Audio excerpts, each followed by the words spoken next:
Medeniyetin beşiği Doğu Türkistan. Tarihi çok eskilere dayanan Türkistan coğrafyası, 12 asırdır İslam kültürüyle yoğrulmuş, kadim bir medeniyet merkezidir. Kuzeyden güneye, doğudan batıya Hunlarla başlayıp Tavgaçların, Göktürklerin, Uygurların, Karahanlıların, Gaznelilerin, Harzemşah ve Selçukluların asırlar boyunca kök saldıkları, karış karış iz bıraktıkları Türkistan yurdu.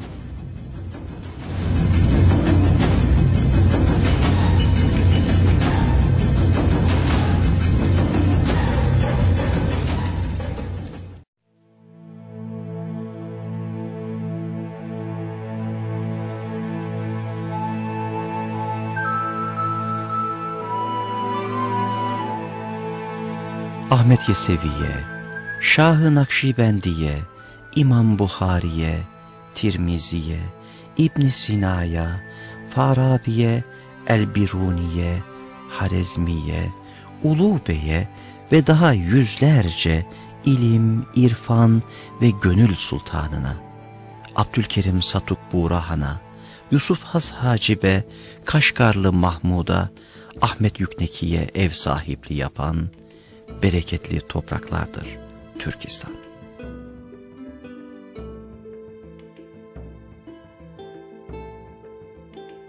Türk İslam medeniyetinin en nadide eserlerinin verildiği Taşkent, Semerkant, Buhara, Kaşgar, Çimkent, Turfan ve Almatı, Türkistan'ın ve nice kültürlere kapı aralayan binlerce kilometrelik tarihi İpek yolunun duraklarındandır.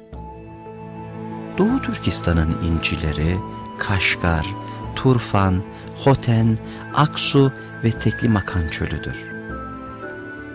İsmi hep güzelliklerle anılan tarihi Türkistan toprakları son 2,5 asırlık süreçte işgallerin, akıl mantık ötesi saldırı ve katliamların emsalsiz baskı süreçlerinin odağı olmuştur.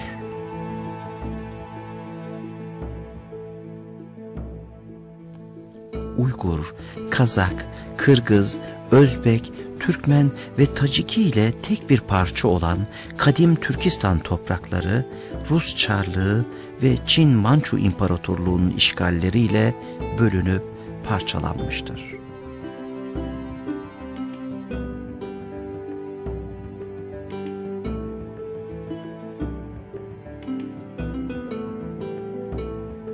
İpek yolunun sevgi ve ümidi bir arada taşıyan bereketli şehirleri yerle bir edilmiş, halkları baskı görmüş, Türkistan işgal ve sömürüyle anılır olmuştur. Türkistan'ın batısı Rus işgaline girerken, Doğu Türkistan Çin istilalarının merkezi haline getirilmiştir.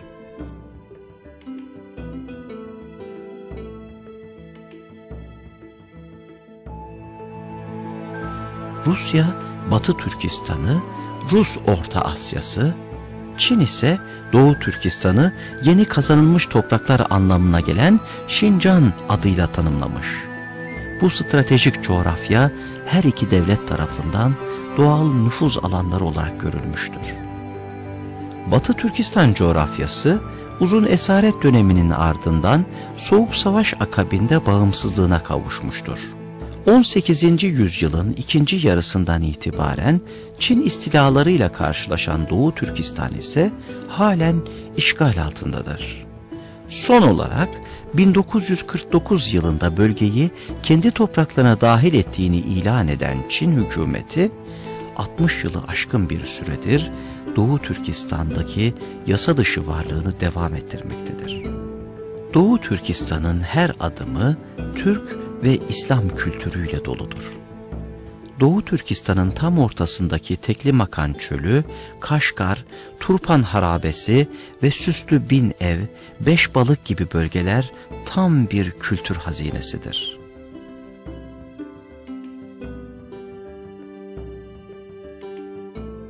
Bunlardan Kaşgar, tarihi İpek yolu üzerinde olup, Orta Asyalı tüccarların buluşma merkezi ve Türk medeniyetinin beşiği, Karahanlıların başkenti ve her şeye rağmen Müslüman Uygur Türk'ünün karakterini ve kültür izlerini koruyan Orta Asya'nın tam ortasında, Doğu'nun gizemli ve hüzünlü kentlerinden biridir.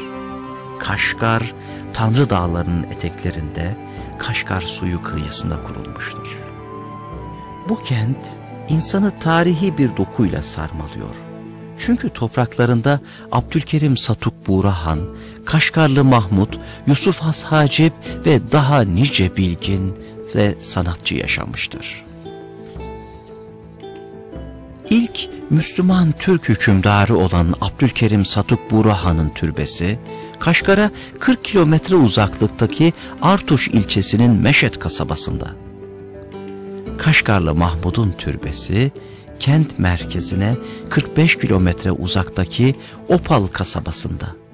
2008 yılında UNESCO tarafından Kaşgarlı Mahmud Yılı ilan edilmiş, ünlü Türk dil bilgini tüm dünyada çeşitli etkinliklerle anılmıştır. Kaşgar kentinin her bir yanı mimari şaheserlerle doludur. Bunlardan biri de kent meydanındaki İdgah Camisi. Yapı, Saksiz Mirza tarafından küçük bir cami olarak 1442 yılında yapılmış ve 1787 yılında Zulfiye adlı bir hanım tüm servetini bu caminin genişletilmesine harcamış ve Kaşgariye Devleti hakimi Yakup Bek Bedevlet tarafından yapılmıştır. Yapı 1962 yılında korumaya alınmıştır. Ana gövdesine yerleştirilen çatı dikkat çeker. Bayramlarda bu çatı üzerinde özgün çalgı aletleriyle halk tarihi sema gösterisi yapmayı sürdürmektedir.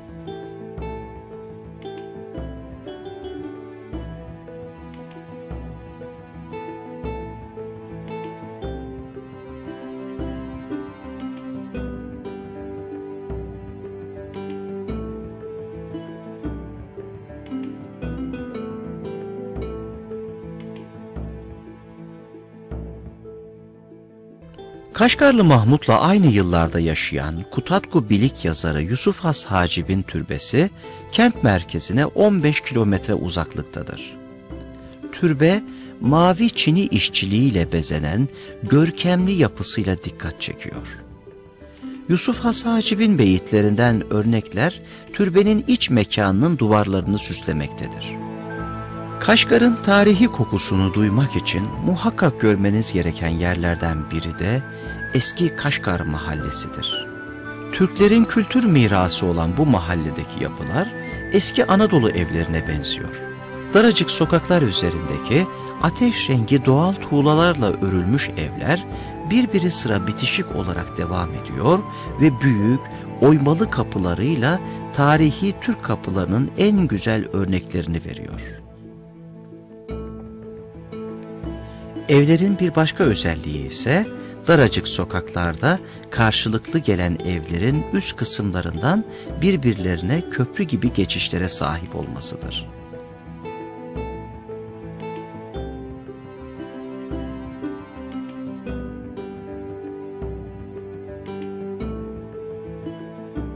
Çölün ortasında, yeşillikler içinde devasa bir şehirdir Turfan.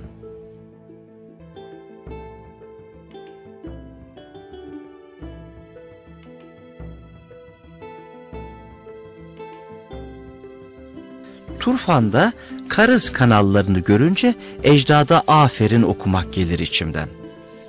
Uygur Türklerine göre Karız kanalları dünyanın en önemli harikalarından biridir. Uygurlar çölün ortasında Turfan'ı kurmak için Tanrı Dağları'ndan topladıkları suyu Karız kanalları vasıtasıyla 60 kilometre çölün altından geçirerek Turfan bölgesine ulaştırmışlardır. Hava sıcaklığının 40 derece olduğu Taklamakan çölünde suyun buharlaşmaması için yerin 100 metre altında kazılan Karız kanallarını bugünkü teknikle bile kazmak mümkün değildir. Bundan yaklaşık 2500 yıl önce açılan Karız kanallarını görmeden Mısır piramitlerini dünyanın 7 harikası arasında görmek insan aklına hakaret olmalı diye geçiyor insanın içinden. Düşünsenize, bu kanalları yaparken eğim, açı vesaire gibi hesapların yapılabilmesi için nasıl muazzam bir tekniğe sahipti atalarımız. Açılan kuyulardan akan su kademeli olarak 90, 80, 70, 60 metreden yukarı çıkarak en son Turfan'da 10 metrede halkın kullanımına sunuluyor. Sistem tamamen yerçekim kuvvetiyle çalışıyor. Matematik, fizik ve mühendisliğin zirvesini oluşturuyor Turfan. Çöle hayat veren Tanrı Dağı'nın suları Turfan'da dünyanın en leziz sebze ve meyvelerine can veriyor. Turfan üzümü dünyanın en kaliteli üzümü olarak kabul ediliyor. Bugün Kıbrıs'ta bile kullanılan Turfan'da kelimesi oradan girmiş olmalı Türkçemize. Uygur Türkleri sanatta da çok ileriydi. Müziği 5000 yıl öncesinde bir tedavi aracı olarak kullanıyorlardı. Özellikle spastik hastaları bugün bile Turfan şehrinde müzik ve su sesiyle tedavi ediliyor.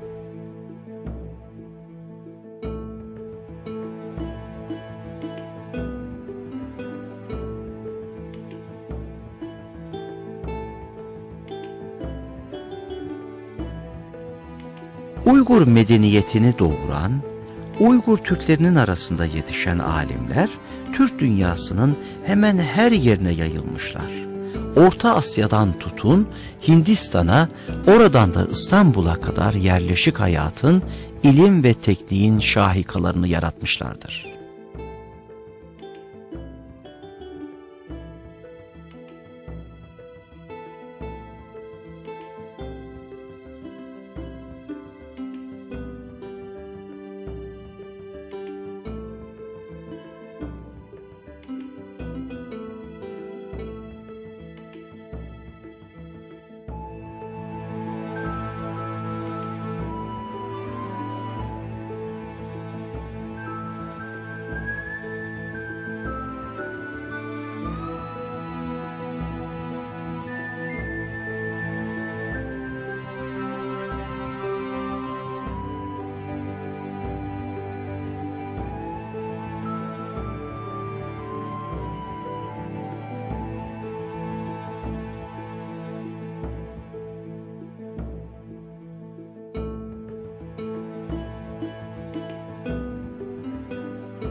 Maalesef Kızıl Çin, Kaşgar'ın tarihi evlerini yıkıyor ve tarihi adlarını değiştirerek Çince adlar veriyor.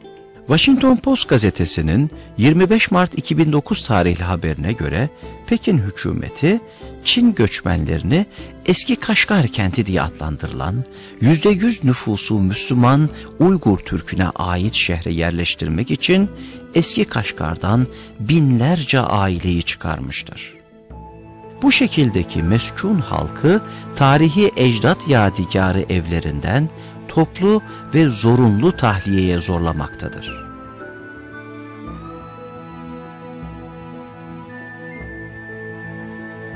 Diğer taraftan Çin hükümeti Kaşgar'da uyguladığı kültür soykırımını Doğu Türkistan'ın tüm bölgelerinde uygulamaktadır. Bu sinsi uygulamaya dur denilmezse belli bir zaman sonra Doğu Türkistan'ın milli kimliği ve medeniyeti yok olacaktır.